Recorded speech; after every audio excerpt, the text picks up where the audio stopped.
Good morning my dear brothers and sisters. యేసుక్రీస్తు నామం పేరిట ఈ ఉదయకాల సమయంలో మీ అందరికీ శుభములు ప్రకటిస్తున్నాను. బాగున్నారా? మీరంతా క్షేమంగా ఉన్నారు కదా? ప్రతిరోజు ఉదయం మనం దేవుని పాద సన్నిధిలో ఆయన ఆరాధించడానికి, ఆయన్ని స్తుతించడానికి, ఆయన గణపరచడానికి దేవుడు మనకు అనుగ్రహిస్తున్న మంచి సమయాన్ని బట్టి మనం నిజంగా ప్రభువును స్తుతించాలి. నేనే మార్గమును, సత్యమును, జీవమును అని యేసు ప్రభు వారు చెప్పారు. ప్రభువుని యేసుక్రీస్తు వారి లోకానికి వచ్చి ఆయన ఎవరో, ఆయన ఎందుకు ఈ లోకానికి వచ్చారో, ఆయన అంగీకరించడం ద్వారా మనకు ఎలాంటి ప్రయోజనాలు ఉంటాయో చాలా స్పష్టంగా తెలియజేయడం ద్వారా ఈరోజు మనందరం కూడా రక్షణ భాగ్యంలో కొనసాగడానికి, రక్షించబడిన సమూహంగా, దేవుని సంఘంగా దేవుని ఆరాధించడానికి దేవుడు మనకు కృపను అనుగ్రహిస్తున్నారు. ఆయన కృపా సమృద్ధిని బట్టి, ఆయన కృపాతిశయం బట్టి ఎల్లప్పుడూ ఆయన్ని స్తుతింపబద్దులమై ఉన్నాం. ఆయన స్తుతించని రోజు ఒక్కటి కూడా మన జీవితంలో ఉండడానికి వీల్లేదు. ప్రతిరోజు దేవుని మహింపరుస్తూ, గణపరుస్తూ ఉండడమే క్రైస్తవ జీవితం యొక్క బాధ్యత. ఈరోజు వాగ్దానంగా దేవుని వాక్యాన్ని చదువుకుందాం. కీర్తన గ్రంథం 97వ కీర్తన 8వ వచనం చదువుదామా? Psalm 97 and verse 8. యెహోవా, సియోను నివాసులు ఆ సంగతి విని నీ న్యాయ విధులను బట్టి సంతోషించుచున్నారు, యూదా కుమార్తెలు ఆనందించుచున్నారు. సియోను నివాసులు ఒక సంగతి విని ఆనందిస్తున్నారట. రోజు మనం చాలా విషయాలు వింటూ ఉంటాం కదా, చాలా వార్తలు వింటూ ఉంటాం. అందులో కొన్ని మనకేమన్నా ప్రయోజనకరమైన వార్తలు కానీ, లాభకరమైన వార్తలు కానీ ఏమన్నా ఉంటే చాలా ఆనందం వస్తుంది. సాధారణంగా ప్రతి సంవత్సరం కూడా కేంద్ర ప్రభుత్వం వారు లేదా రాష్ట్ర ప్రభుత్వం వారు బడ్జెట్ను రిలీజ్ చేస్తూ ఉంటారు. ఆ బడ్జెట్ ఎవరికి ఫేవరబుల్గా ఉందనే చర్చా కార్యక్రమాలు చాలా విస్తృతంగా జరుగుతూ ఉంటాయి. వారు ప్రవేశపెట్టిన బడ్జెట్ ఎవరికి అనుకూలంగా ఉంది, పేద ప్రజలకు ఏమన్నా మేలు జరుగుతుందా, లేదా మధ్యతరగతి వారికి ఏమన్నా ప్రయోజనాలు చేకూరుతున్నాయా, లేదా ప్రతిసారి లాభాలు చేకూర్చబడినట్టుగానే ధనికులకు మాత్రమే ఈ బడ్జెట్ అందుబాటులో ఉందా, ఇలాంటి విశ్లేషణలు మనం చూస్తూ ఉంటాం. ప్రభుత్వం వారు ఏదైనా ఒక క్రొత్త పథకాన్ని ప్రవేశపెట్టినా లేదా క్రొత్త అంశాన్ని కనుక వారు ప్రపంచానికి ప్రకటన చేసినప్పుడు గొప్ప ఆనందం చాలామందిలో ఉండొచ్చు. అయితే సియోను నివాసులట ఒక సంగతి విని బహుగా ఆనందిస్తున్నారు. ఏం విన్నారు వాళ్ళు? వారికి ఏం వినబడింది అంటే రెండు విషయాలు జాగ్రత్తగా గమనించండి. ఒకటి, యెహోవా రాజ్యము చేయుచున్నాడు. ఆమేన్. దేవుడు రాజ్య పరిపాలన, ఆయన రాజ్యము చేయుచున్నాడు, ఈ విషయాన్ని విన్నారట. రెండవది, ఆయన మహిమ కనబడుతుంది, ప్రజలందరికీ ఆయన ప్రత్యక్షపరుస్తూ ఉన్నారు. ఈ రెండు విషయాలు వినడం ద్వారా సియోను నివాసులు సంతోషిస్తున్నారు. ప్రియ దేవుని బిడ్డ, ఈరోజు నీకు ఆనందం ఇచ్చే అంశాలేంటి? ఏ వార్తలు లేదా ఏ అంశాలు నీకు సంతోషాన్ని ఇస్తున్నాయి? యూజువల్గా లోక సంబంధన వార్తలు మనిషికి కొంతకాలం సంతోషం ఇచ్చినట్టు కనబడినా ఆ తర్వాత మరలా వారికి సంతోషం ఇవ్వకపోవచ్చు. అందును బట్టి ప్రసంగి గ్రంథంలో మాట ఉంటుంది, దుర్దినములు రాకమునుపే వీటి యందు నాకు సంతోషం లేదు అని చెప్పు సంవత్సరాలు రాకముందే కదా, ఆ రోజులు రాకముందే.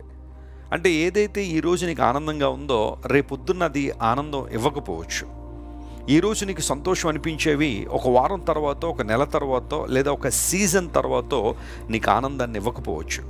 కానీ దేవుడు ఎలాంటి వాడంటే, ఆయన రాజ్య పరిపాలనకు ఎవరైతే చోటిస్తారో లేదా ఎవరైతే ఆయన పరిపాలన క్రింద ఉండాలని ఆశిస్తారో వారు దేవుని మహిమకు సంబంధించిన విషయాలు వినడం ద్వారా వారు ఎల్లప్పుడూ ఆనందిస్తారు, సంతోషిస్తారనే మాట అక్కడ మనం చూస్తున్నాం. దేవుడు న్యాయవంతుడు. ఆయన మన పట్ల తన ప్రేమను వ్యక్తీకరించడంతో పాటుగా ఎవరైతే మనకు విరోధంగా ఉన్నారో, శత్రువులుగా ఉన్నారో, ఇబ్బంది పెట్టడానికి ప్రయత్నం చేస్తున్నారో తగిన సమయంలో దేవుడు వారికి బుద్ధి చెబుతాడు. ఆ న్యాయం తీర్చేవాడే.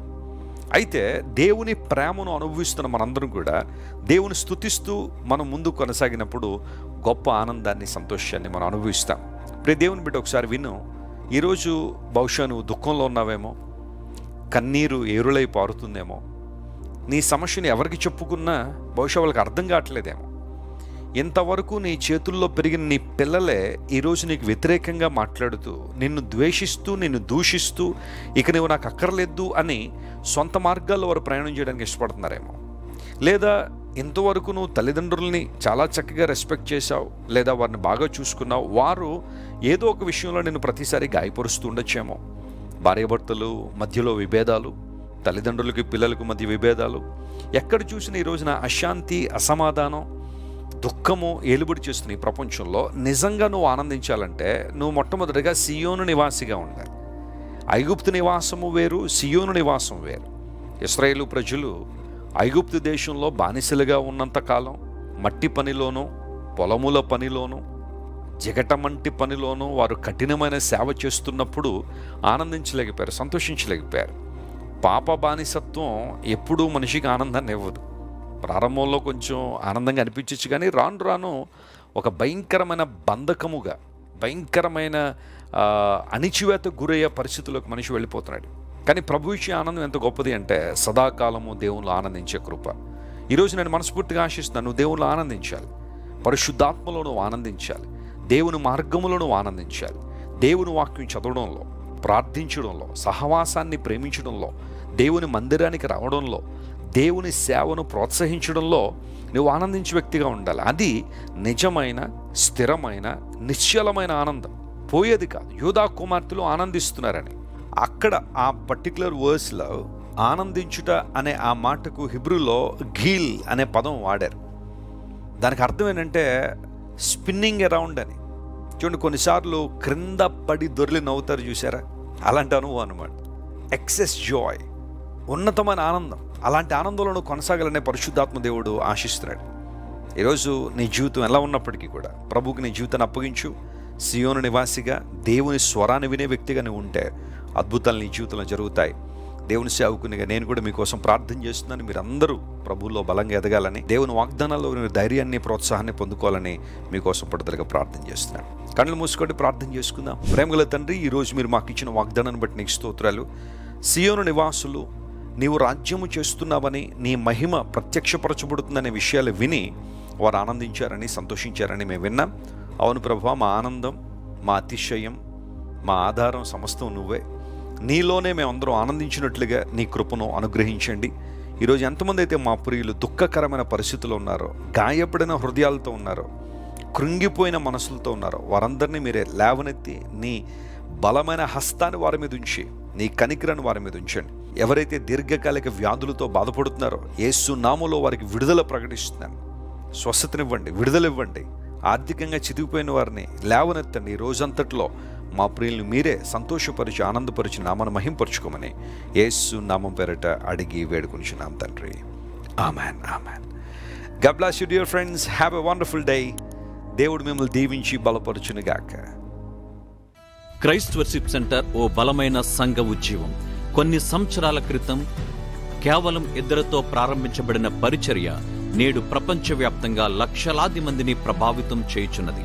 రాజమండ్రి, సికింద్రాబాద్, బెంగళూరు, నెల్లూరు, దుబాయ్, బహ్రైన్, కరీంనగర్, విశాఖపట్నం, గద్వాల్, కొవ్వూరు, మలకపల్లి, శ్రీలంక, భూటాన్, అడ్డతీగల, పాలమూరు, ఒంగోలు, బళ్ళారి, కోరుకొండ, పోతవరం, నల్లజర్ల, వెంకటరామయ్యగూడెం, మచిలీపట్నం, ఇందిరానగర్లతో పాటు అనేక గ్రామాల్లో క్రైస్ట్ వర్షిప్ సెంటర్ ఆరాధనలు జరుగుచున్నవి. వాక్య సంబంధమైన ఉద్యమంలో, పరిశుద్ధాత్మ సంరక్షణలో కొనసాగాలనుకునే ప్రతి ఒక్కరికి మా ప్రేమపూర్వక ఆహ్వానాన్ని అందిస్తున్నాము.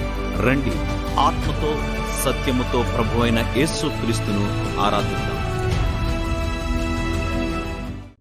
మీరు ఇంతవరకు విన్న దైవ సందేశం మరియు దేవుని సేవకులు చేసిన ప్రార్థన మీకు ఆశీర్వాదకరంగా ఉన్నదని విశ్వసించుచున్నాము. ఈ సందేశాన్ని మీ స్నేహితులకు, బంధువులకు షేర్ చేయండి. మీకు ఏదైనా ప్రార్థన అవసరత ఉన్నచో మా ఫోన్ నంబర్లకు కాల్ చేయండి. దేవుడు మిమ్మల్ని ప్రేరేపిస్తే విశ్వాసంతో సాగుచున్న ఈ పరిచర్యను ప్రోత్సహించండి. మరిన్ని వర్తమానాలు, పాటలు వినుటకు జాన్ వెస్లీ మినిస్ట్రీస్ అను మా యూట్యూబ్ ఛానల్ను సబ్స్క్రైబ్ చేసుకోనండి. ప్రభువైన యేసుక్రీస్తు కృప మీకు తోడైండును గాక.